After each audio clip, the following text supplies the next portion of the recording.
Hello students, कैसे हैं आप लोग। आज अपना लेसन 4 करेंगे, receiving of surgical specimen.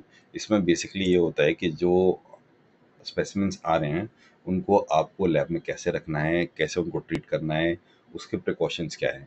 Theoretically बहुत इजी चैप्टर है और एमसीक्यू ट्रू और फॉल्स 2 बार भी आप कर लेंगे तो आपके एमसीक्यू ट्रू और फॉल्स आप इजीली कराएंगे। कुछ इसमें इतना कॉम्प्लिकेटेड नहीं है, लास्ट चैप्टर की तरह। इम्पॉर्टेंट है क्योंकि बेस बनाता है और प्रैक्टिकली बहुत इम्पॉर्टेंट है। देखिए, लैब में जब भी आप काम करेंगे या लैब कोई खोलेंगे, आपके पास लाइव सैंपल्स आ रहे हैं, यानी उस सैंपल में काफ़ी ज़्यादा चांस है इन्फेक्शन हो सकती है, क्योंकि बंदा बीमार है तभी तो वो हॉस्पिटल गया है और टेस्ट करा रहा है। उसमें कंटेजियस बीमारियां भी हो सकती हैं, नॉन कंटेजियस भी हो सकती हैं, हाईली फेटल बीमारी जैसे हेपेटाइटिस सी हो सकती है।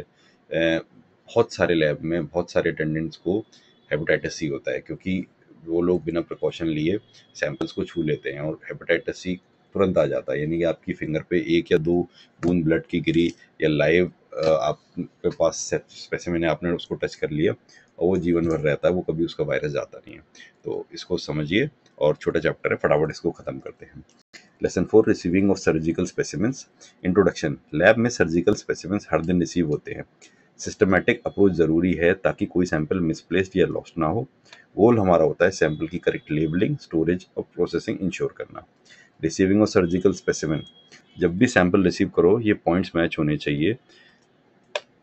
एक आप डिटेल्स डालोगे फॉर्म पे जो आपके पास आएगी, और एक डिटेल्स डालोगे आप कंटेनर पे। वो दोनों डिटेल्स आपको एक साथ डालनी है और उसमें कोई गलती नहीं होनी चाहिए, नहीं तो होगा क्या कि किसी और पेशेंट का सैंपल किसी और के नाम से लग जाएगा और गलत रिपोर्ट बन जाएगी, जिससे पेशेंट को बहुत ज़्यादा प्रॉब्लम आएगी। और सिंस वो एक लीगल डॉक्यूमेंट है तो आपको भी बहुत प्रॉब्लम आएगी।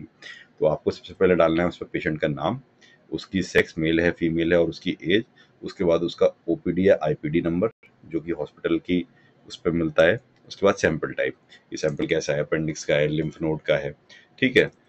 उसके बाद आपको हिस्टोपैथी लैब का एक्सेशन नंबर फॉर्म और सैंपल दोनों पे लिखने होते हैं। एक इंटरनल नंबर होता है जो पैथोलॉजी लैब का होता है, वो डालना होता है। एक रजिस्टर पे सिंपल होता है, इतना टेक्निकल नहीं है। फिर उसके बाद हमें एक रजिस्टर पैथोलॉजी लैब में मेंटेन करना है, जिस पर डेट, एक्सेशन नंबर, पेशेंट का नाम, एज, सेक्स, उसका हॉस्पिटल रजिस्ट्रेशन नंबर, सैंपल का टाइप और एक पेशेंट से हम कितने टेस्ट लगा रहे हैं ये लिखना होता है। और इस ये जो होता है इसको बाद में जो भी आपका पैथोलॉजिस्ट डॉक्टर होगा, एमडी पैथोलॉजी, उसको चेक करके साइन करता है, ठीक है। फिक्सेशन ज़रूरी है अगर ग्रॉसिंग तुरंत नहीं हो रही, ताकि ऑटोलाइसिस ना हो। इसका मतलब ये है कि कोई सैंपल आया और उस सैंपल को लगाने में भी टाइम है, तो आपको उस सैंपल को ट्रीट करके रखना होगा, जिसको फिक्सेशन बोलते हैं, नहीं तो वो बेकार हो जाएगा। और आप अगर को उसकी ग्रॉसिंग करनी है कि आपको उसका लाइव सैंपल अभी देखना है और प्राइमरी डायग्नोसिस बनानी है, तो आपको उसको ऐसे अनट्रीटेड छोड़ना है, नहीं तो उसको तुरंत ट्रीट करना है, ठीक है। ग्रॉस रूम की प्रिपरेशन। ग्रॉस रूम सिंपल मैंने बताया था, जहाँ पे ग्रॉसिंग और माइक्रोस्कोपिक एग्जामिनेशन होता है उसको ग्रॉस रूम बोलते हैं।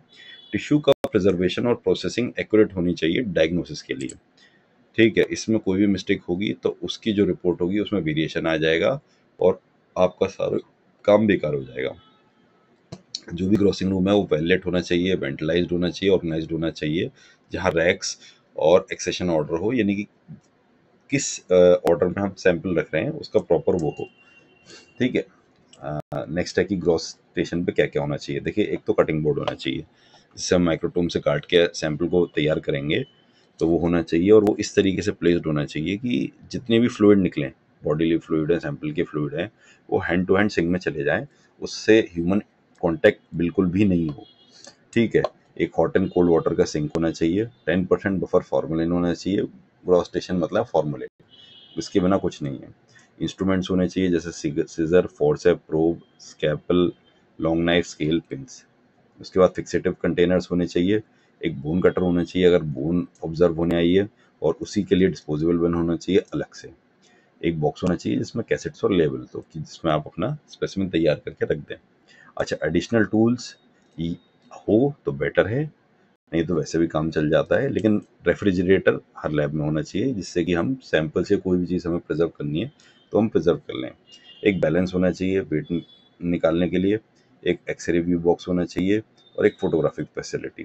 जनरली क्या होता है कि कोई चीज़ आपको समझ नहीं आ रही और आप उसका अगर अच्छे से फ़ोटो ले लेते हैं, तो आप उसको एक टैब पे लगा के बड़ी स्क्रीन पे ऑब्जर्व कर सकते हैं। ऐसी भी आजकल टैब वाले ऑटोमेटेड मशीन्स आ रही हैं, या फिर उसको आप किसी और सेंटर में भेज सकते हैं ऑब्जर्व होने। तो फोटोग्राफिक फैसिलिटी हो तो बहुत बढ़िया है। और एक ये सैंपल दे देते हैं कि कैसे रिकॉर्ड होना है। तो जिसमें सबसे पहले आपने डेट लिखेंगे, फिर एक्सेशन नंबर लिखेंगे, फिर नेम लिखेंगे, एज, सेक्स, ये हॉस्पिटल का रजिस्ट्रेशन नंबर, स्पेसिफिन में क्या है, ठीक है। उसके बाद हिस्टोपैथोलॉजी फॉर्म सैंपल की में क्या क्या लिखना होता है। पहले आप लिखेंगे एक्सेशन नंबर, पेशेंट की इन्फॉर्मेशन, जिसमें आपका नेम, एज, सेक्स आ गया, क्लिनिकल डायग्नोसिस, रेडियोलॉजी किस टाइप की कर रहे हैं, क्या स्पेसिमिन है, किस सर्जन ने उसको रेफर किया है या किस सर्जन के अंडर ट्रीटमेंट चल रहा है, और क्या रिमार्क्स हैं। ये इम्पॉर्टेंट वो है और ये प्रैक्टिकली बहुत आपको काम आएगा, क्योंकि जो टेस्ट लगाता है वही इन सब चीज़ों को डिटेल्स को फिल करता है। तो समरीज के देख लेते हैं। सर्जिकल स्पेसिमेंस का एक्यूरेट रिसीविंग और लेबलिंग डायग्नोसिस के लिए क्रिटिकल है। प्रॉपर स्टेप्स और स्टैंडर्ड प्रोसीजर फॉलो करने पड़ते हैं ताकि लैब स्मूथ चले, ठीक है। और ये चैप्टर भी हमने कंप्लीट कर लिया है। ऐसे ही फटाफट हम सिलेबस निपटा देंगे। अगर आपको वीडियोस पसंद आ रही हों तो प्लीज़ लाइक या शेयर करिए। शेयर ज़रूर करिए, चलिए लाइक नहीं कर रहे तो, जिससे कि और कोई स्टूडेंट जो कहीं फंसा हुआ है तो वो कर लेंगे हम। Okay, thank